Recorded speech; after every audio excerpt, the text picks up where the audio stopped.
Hi, everyone. Welcome to this episode of the Cutting Room Floor. Today's kind of a bonus episode, or it's a 2-for-1 because we're going to be looking at a pretty complex question. And I'll be honest, I started looking at this and kind of preparing it for a rather sort of the normal length cutting room floor. But as I got into it more and more, it's one of these things that just kind of snowballed. And so it's coming out a little later than I normally would have wanted, but I think it's going to be worth your wait. We've been going through, and here at church we've been looking at the Gospel of Luke, and Luke is one of these Gospels where one of the themes that comes out over and over again is Jesus' concern for the poor. And so the challenge is how do you fully say what you need to say about poverty and how to care for the poor? What does that look like for us as Christians?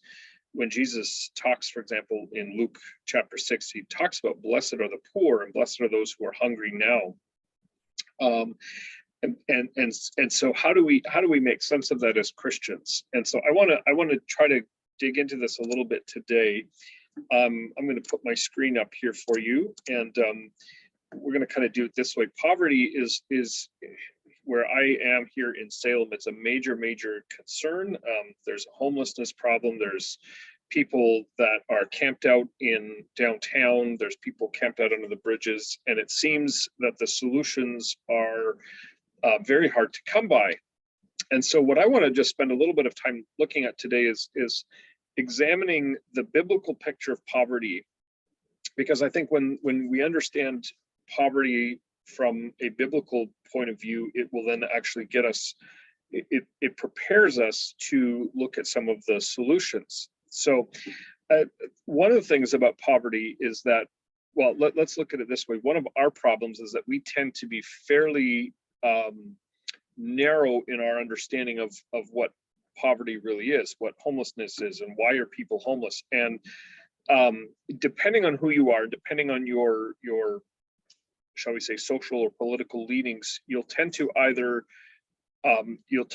blame the individual. You'll say something like, well, they're lazy, they don't want to work, they just want handouts. Or you tend to blame social structures. You say, well, these people are really the victims all the time of discrimination or oppression, and therefore they can't climb out of poverty. I think the biblical picture won't let us really default to either of those. It actually presents a more full picture of what poverty is all about, and so that's what I want to do. I think you'll see there are at least 4 reasons, maybe more, but at least 4 reasons for poverty. And I'm going to start with one that is maybe the most hard to come to grips with, or maybe it's the one that some people will just default to the most, and that is poverty as laziness. So what do I mean by that? Well, one of the reasons that the Bible says, at least one of the reasons that a person might experience poverty is laziness. So in the book of Proverbs, there are a number of places that talk about the value of work and hard work and what it means. One of those places is from Proverbs chapter 6, and it talks about, it uses the ant as an example.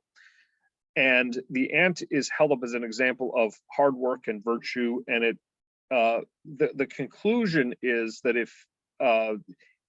if you are unwilling to work, and if you're unwilling to, do the hard work of finding employment and then doing your job, you will experience poverty.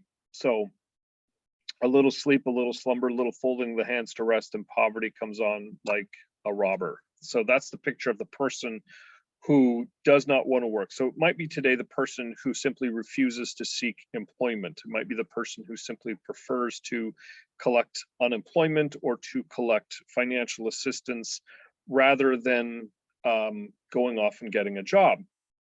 That's one reason. It's not the only reason, but it is a reason a person might experience poverty. What's the next reason? one of the descriptions in the Bible, one of the next reasons is poverty that is due to social structures and various forms of oppression.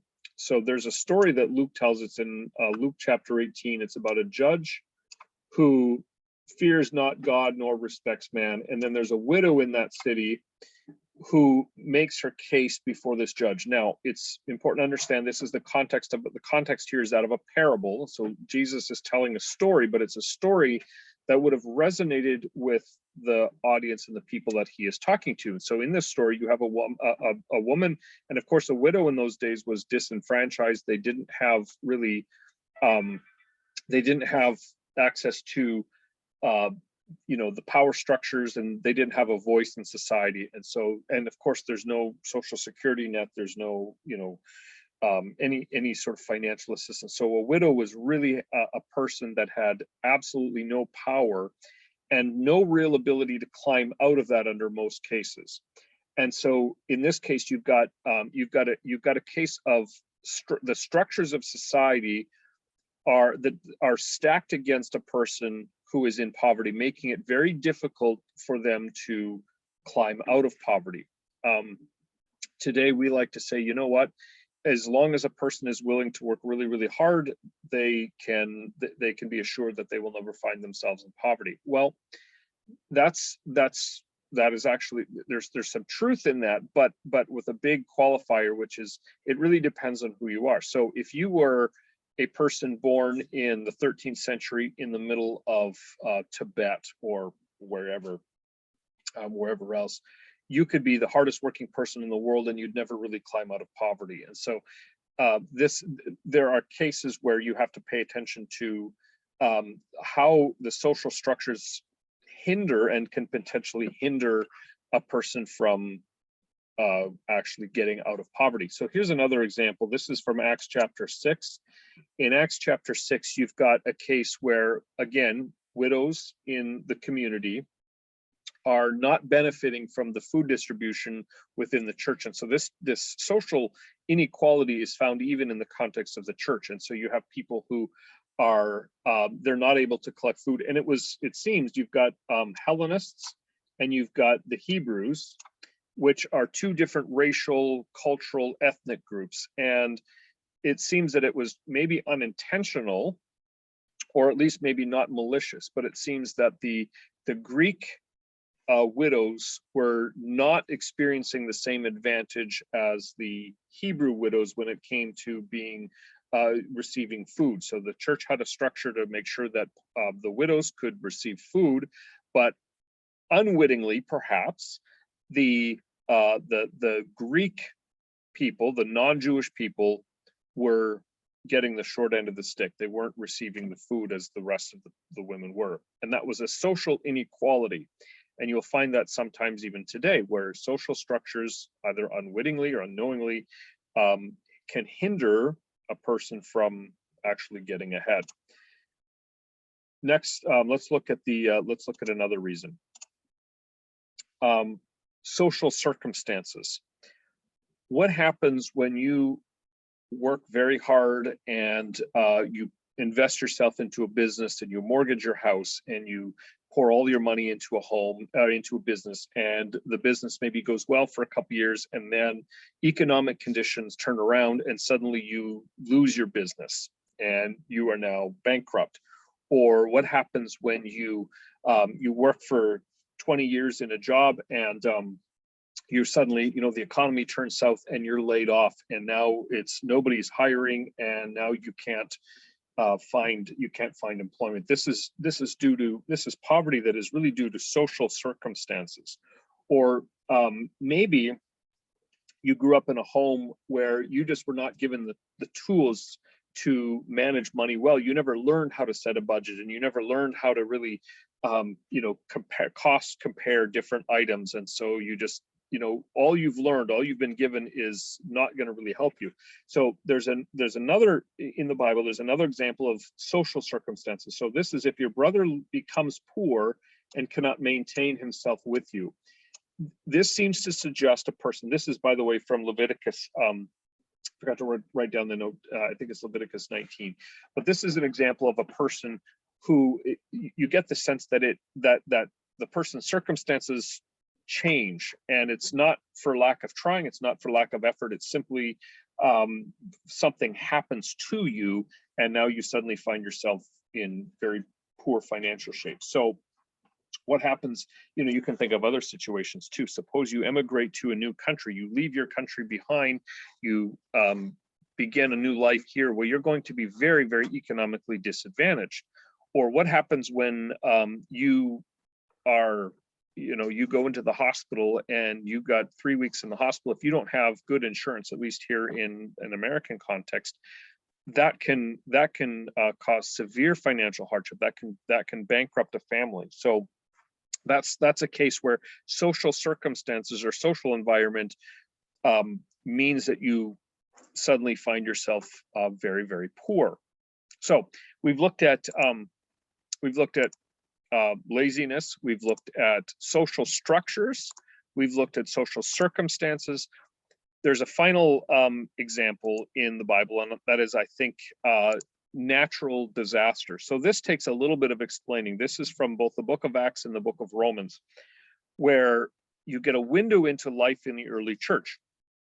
You have, and what happened was there was a famine in Jerusalem, and we don't know a whole lot about it except for the fact that there were a lot of people who were very poor and going hungry.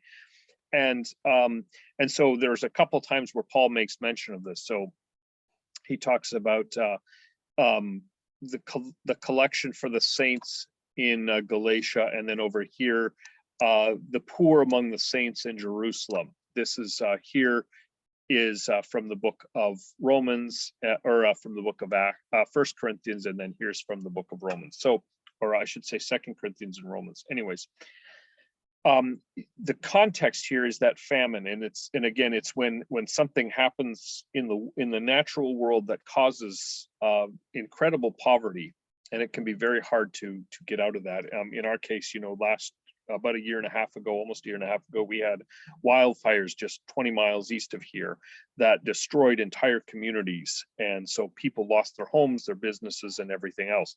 For some people, it might be economic losses related to the pandemic. Well, that would be another, that would also be a loss. And that can be a reason that a person or family or an individual goes into poverty. Now, what ties all of this together? What is the underlying root? I think the biblical picture here is that poverty is almost never just a lack of resources. It's almost never the fact that a person simply doesn't have enough money or enough food. Almost always, you can trace it back a little bit, or you can look a little bit more deep, and you can see that it's fractured, it's broken relationships. So it can be broken relationships with God and with his will. It can be broken relationships with yourself in terms of, a person struggling with mental illness or an addiction is a form of a broken relationship with yourself. It can be broken relationships with others by way of exploitation and social structures or war.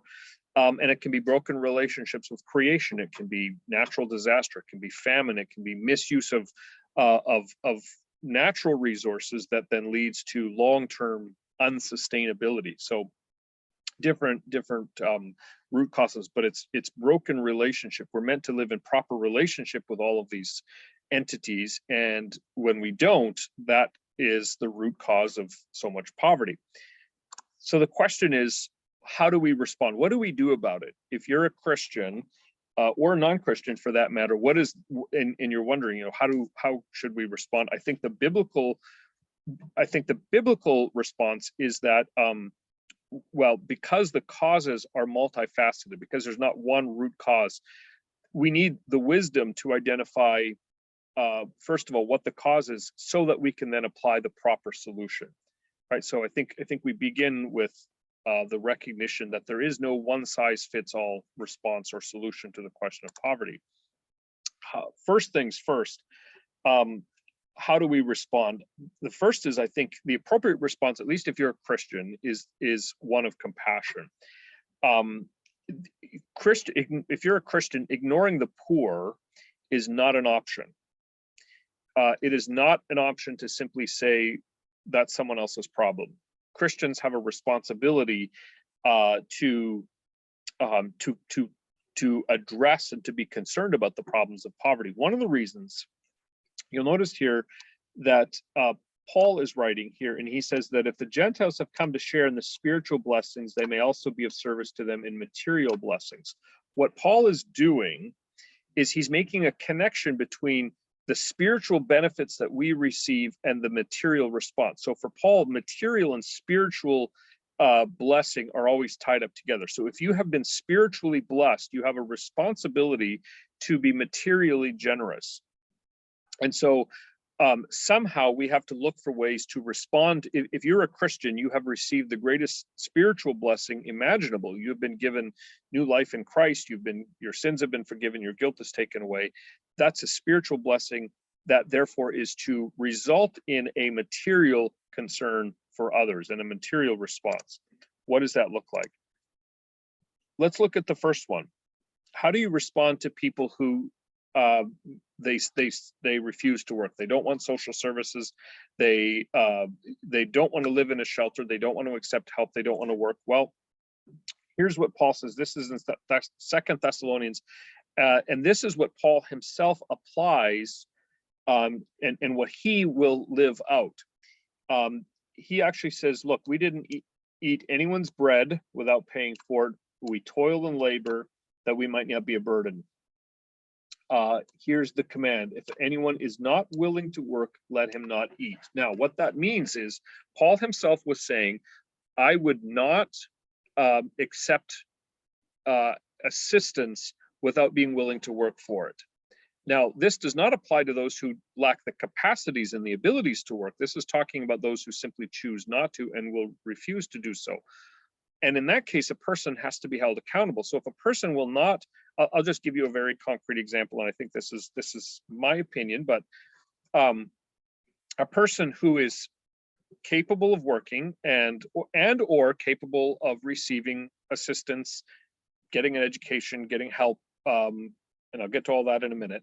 But a person who simply refuses to do so should, that in that sense is their decision, but they must be then responsible and accountable for that decision. So it's not right to simply allow, in our context, free camping anywhere and everywhere and all that comes with it when there are services available, because people have to be, and people should be expected to abide by the rules of the community, which is no camping and in our city. So accountability, responsibility, I think is one part of this. People who are able to work should be held accountable to do that. And part of that is because the biblical picture is that we are created for work. There is dignity in work. To work is actually to reflect the image of God. And so helping a person living to live in right relationship with God is actually to help them work. It's not just telling them that they need to go out and get a job for the sake of earning income. It's actually giving them something. It's giving them a sense of purpose and dignity. And so there's value in that. That's the first thing. The second thing, advocacy for justice.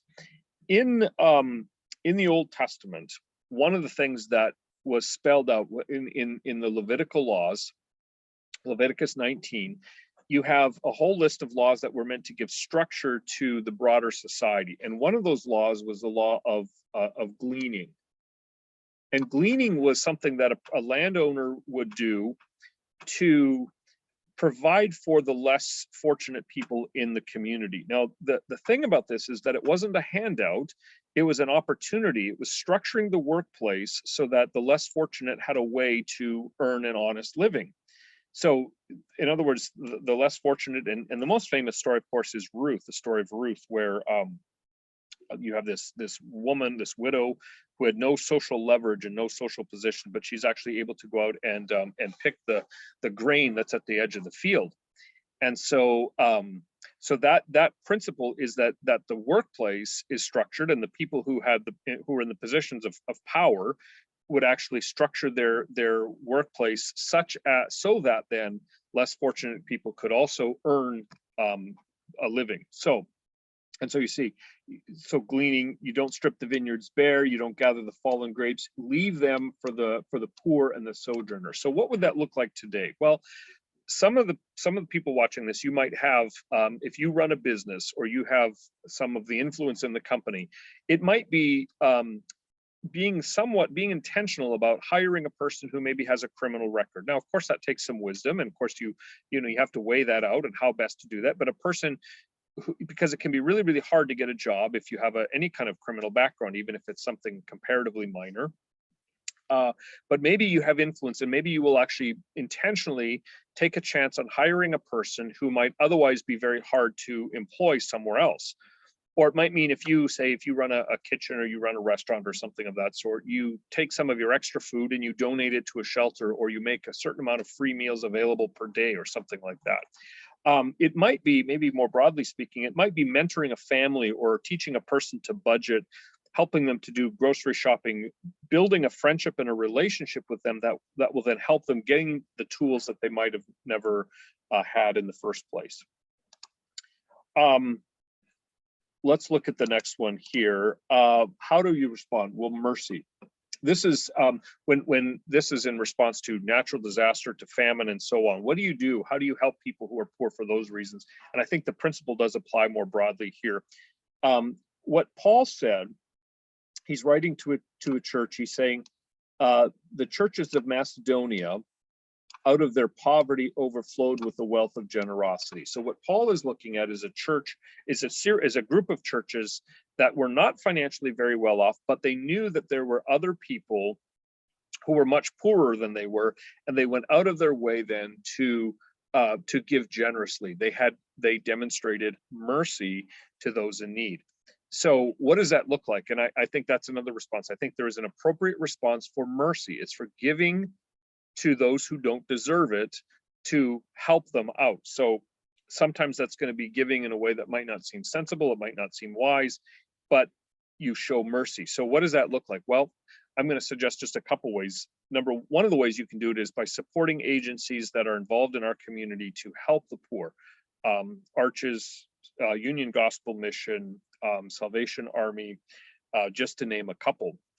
These are agencies that really are committed to helping the poor, and they do it very, very well, generally speaking. So you can volunteer your time, you can volunteer your money to be a part of the solution.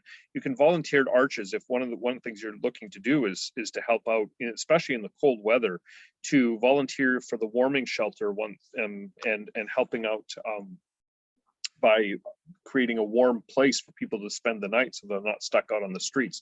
These are small things, but they show a commitment and they show an act of mercy to those who are in need. So this by no means is exhaustive. There are many, many more things that we could say about how do you help the poor, but it's a starting place. And what I want to emphasize, number one, is that you can't make stereotypical assumptions about all poor. I think it's wrong to simply dismiss them all as, well, they're lazy or they don't want to work or they just all have addictions. I think we have to have more wisdom than that recognizes the number of and the complexity of the problems. And then I think we have to ask ourselves, what can I do to help? What resources do I have at my disposal, and how can I then use that and be generous to those in need? So complex problems, but I believe this is a biblical perspective that puts us on the path towards truly helping. Thanks for watching. See you next time. Don't forget to like, don't forget to subscribe, and we'll see you next time.